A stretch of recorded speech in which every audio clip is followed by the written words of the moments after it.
ಸಂಧಾಯ ಶರಮಾಶಿ ವಿಶೋಪಮಂ.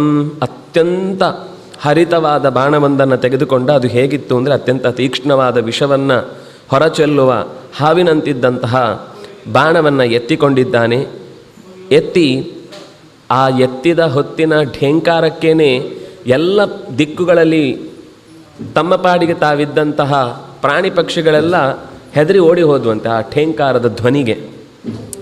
ಮುಕ್ತಸ್ತು ವಜ್ರ ನಿರ್ಘೋಷ. ಗುಡುಗಿನ ದನಿಯಂತೆ ಹೊರಟು ಬಂದ ಬಾಣ ಬೆಳಕನ್ನು ಚೆಲ್ಲುತ್ತಾ ನೇರವಾಗಿ ಬಂದು ರಾಮನ ಕಡೆಯಿಂದ ಹೊರಟು ಬಂದ ಬಾಣ ವಾಲಿಯ ಎದೆಯನ್ನು ಹೊಕ್ಕಿ ನಿಂತಿತು.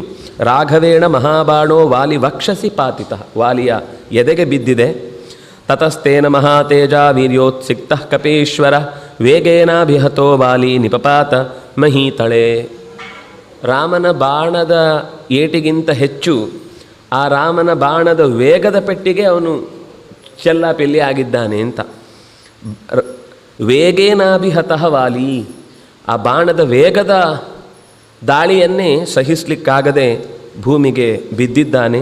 ಹೇಗೆ ಬಿದ್ದ ಅನ್ನೋದನ್ನು ಹೇಳುವಾಗ, ಈ ಹುಣ್ಣಿಮೆಯ ಉತ್ಸವದ ಬಳಿಕ ಧ್ವಜ ಕಟ್ಟಿದ್ದನ್ನು ಮುಗೀತು ಅಂತಂದಾಗ ಉತ್ಸವದ ಮುಕ್ತಾಯಕ್ಕೆ ಧ್ವಜವನ್ನು ಕಿತ್ತು ಎಸಿತಾರೆ. ಹಾಗೆ ಇಂದ್ರಧ್ವಜ ಇವೋದ್ಧೂತಃ ಪೌರ್ಣಮಾಸ್ಯಾಂ ಮಹೀತಲೆ ಆಶ್ವಯುಕ್ ಸಮಯೇ ಮಾಸಿ ಗತಶ್ರೀಕೋ ವಿಚೇತನಃ. ಆಶ್ವಯುಜ ಮಾಸದ ಹುಣ್ಣಿಮೆಯ ಹೊತ್ತಿನಲ್ಲಿ ಉತ್ಸವ ಮುಗಿದಾಗ ಮೇಲೆ ಏರಿಸಿದ ಧ್ವಜವನ್ನು ಹಗ್ಗ ಕಿಚ್ಚಿದಾಗ ಅದು ಹೇಗೆ ಕೆಳಕ್ಕೆ ಬಿದ್ದು ಹೋಗುತ್ತೋ ಹಾಗೆ ಇವನು ಕೂಡ ಸೌಂದರ್ಯವನ್ನು ಕಳಚಿಕೊಂಡು ಬಿದ್ದ. ಇಂಥ ಸಂದರ್ಭದಲ್ಲಿ ಎಲ್ಲಿಂದ ಬಾಣ, ಎಲ್ಲಿಂದ ಬಂತು, ಇದೆಲ್ಲ ಅವನ ಮನಸ್ಸಿನಲ್ಲಿ ಒಂದು ಪ್ರಶ್ನೆಯಾಗಿ ಉಳಿದಿತ್ತು. ತತಃಶರೇಣಾಭಿಹತೋ ರಾಮೇಣ ರಣಕರ್ಕಶ ಪಪಾತ ಸಹಸಾ ವಾಲಿ ನಿಕೃತ್ತ ಇವ ಪಾದಪ.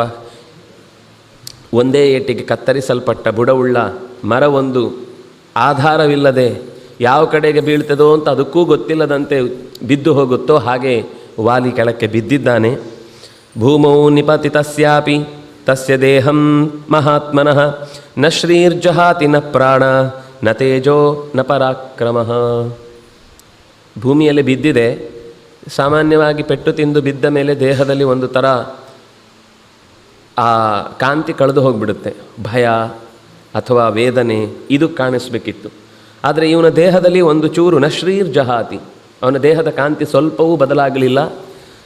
ನ ಪ್ರಾಣ, ಅವನ ಪ್ರಾಣವೂ ಹೋಗಲಿಲ್ಲ. ಅಂದರೆ ಸಾಮಾನ್ಯ ರಾಮನ ಬಾಣ ಅಂದರೆ ಅದು ಪ್ರಾಣವನ್ನು ತೆಗೆದ ಮೇಲೇ ತನ್ನ ಕೆಲಸ ಮುಗಿಯಿತು ಅಂತ ಭಾವಿಸುವಂಥದ್ದು. ಆದರೆ ಪ್ರಾಣವೂ ಪೂರ್ತಿ ಹೋಗಲಿಲ್ಲ. ನ ತೇಜೋ ನ ಪರಾಕ್ರಮಃ, ಅವನ ತೇಜಸ್ಸು ಕಮ್ಮಿ ಆಗಿಲ್ಲ. ಹಾಗೆ ಅಂತೇಳಿ ಯುದ್ಧದಲ್ಲಿದ್ದ ಉತ್ಸಾಹವೂ ಕಡಿಮೆ ಆಗಿಲ್ಲ. ದೇಹದಲ್ಲಿ ಆಗ್ತಾ ಇಲ್ಲ ಅನ್ನೋದು ಬಿಟ್ಟರೆ ಮನಸ್ಸಿನಲ್ಲಿ ಆ ಗಟ್ಟಿತನ ಹಾಗೇ ಇದೆ. ಯಾಕೆ ಹಾಗೆ ಅಂದಾಗ